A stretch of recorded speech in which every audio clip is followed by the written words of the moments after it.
గట్టప్పుల మండలంలోని నామాపూర్ గ్రామంలో ఈరోజు శ్రీ మహాలక్ష్మి అమ్మవారి కళ్యాణం జరుగుతుంది. ఈ కార్యక్రమానికి హాజరైన ఎమ్మెల్యే కోమిటిరెడ్డి రాజగోపాల్ రెడ్డి సతీమణి శ్రీమతి లక్ష్మి నామాపూర్ గ్రామంలో అంగరంగ వైభవంగా మహాలక్ష్మి అమ్మవారి కళ్యాణంకి హాజరైన గ్రామ ప్రజలు అధిక సంఖ్యలో పాల్గొని అమ్మవారి కళ్యాణం వీక్షించినారు.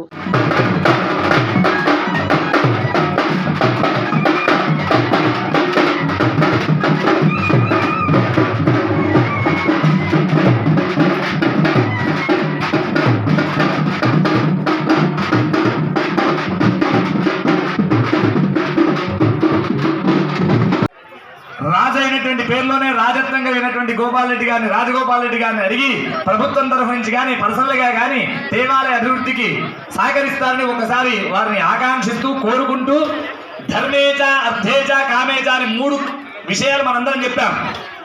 మహాలక్ష్మి అమ్మవారి వేడులో జరగబోతున్న మాంగళ్యానికి నమస్కారం చేసుకోవాలందరూ కూడా. జై బలో